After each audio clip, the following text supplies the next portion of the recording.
Bonjour, mon nom est le docteur Chagnon. Je suis un chirurgien qui fait de la greffe de cheveux déjà depuis plus de 18 ans. J'ai fait des milliers de procédures et je crois nécessaire aujourd'hui, avec vous, de faire une mise au point de façon non partisane par rapport à ce que la greffe de cheveux peut vraiment donner.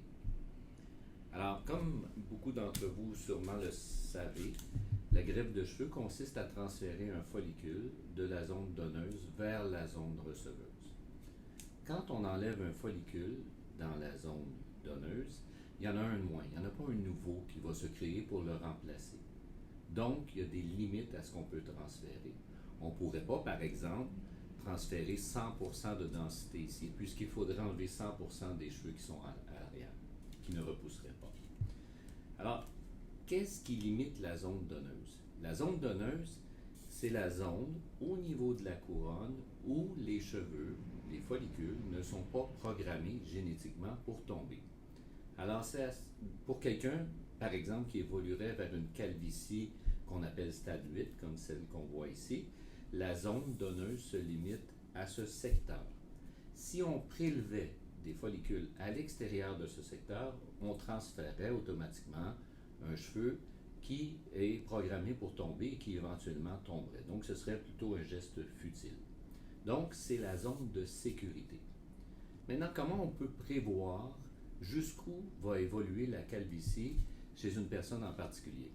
En fait, la réponse, c'est qu'on ne peut pas vraiment le prévoir. On va se servir un peu de l'histoire familiale, de la génétique, pour essayer de prédire. Mais ce qui est sécuritaire, dans tous les cas, c'est de se dire que la calvitie pourrait éventuellement évoluer jusqu'à un stade 8 et de s'en tenir à cette zone-là pour ce qui est du prélèvement. Là où je veux en venir, c'est que ça, c'est ce qu'on a en banque. C'est la quantité de follicules qui sont disponibles qu'on pourrait transférer. Donc, comme on le disait tantôt, une partie de ceux-là, pas tous évidemment. Donc, si sur la tête on a 100 000 cheveux, 100 000 follicules, cette zone-là représente peut-être environ le tiers, peut-être 33 000 follicules. Donc, si on prédit qu'on pourrait avoir une grande surface à couvrir, on ne pourrait pas, par exemple, utiliser 20 000 follicules tout simplement pour la région à l'avant ici, puisqu'on n'aurait plus rien pour couvrir l'arrière. Et ça, il faut le prévoir dès le début. Quand on rencontre quelqu'un qui présente un problème de calvitie et qui a besoin d'une greffe de cheveux, il faut évaluer la zone donneuse.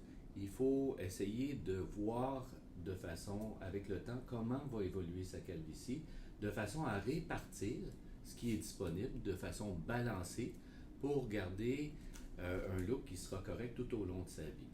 Alors l'erreur souvent qui est faite aujourd'hui, c'est d'essayer de mettre beaucoup trop de densité à l'avant, utiliser presque toute la zone donneuse pour traiter la zone ici, et par après, la calvitie évolue, les côtés descendent et on se ramasse avec des cheveux sur le dessus, puis on n'a plus de réserve pour compenser le reste.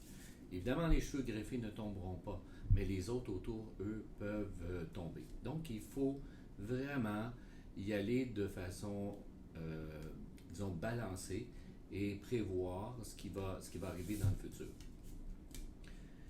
Alors, si on a à peu près 33 000 follicules dans cette zone-là, on dispose d'à peu près 6, 7, peut-être chez certaines personnes 8 000 greffons, puisqu'un greffon contient 1, 2 ou 3 follicules.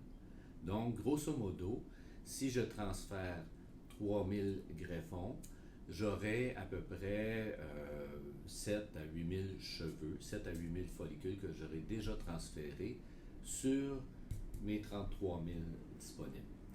Ceci dit, je vous donne ici des chiffres, des moyennes. Il y a des gens qui ont une meilleure densité que d'autres. Parfois, on a des zones donneuses qui sont très peu denses et on dispose de moins de follicules.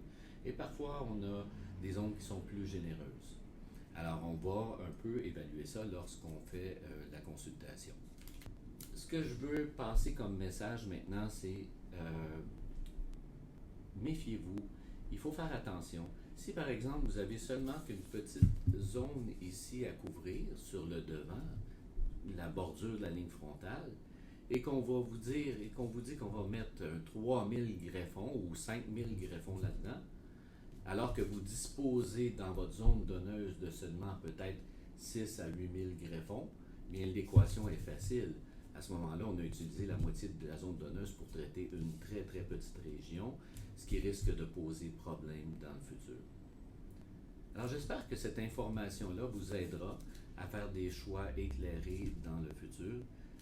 Pour moi, c'est important de partager ça avec vous. Ça m'a fait plaisir. Merci.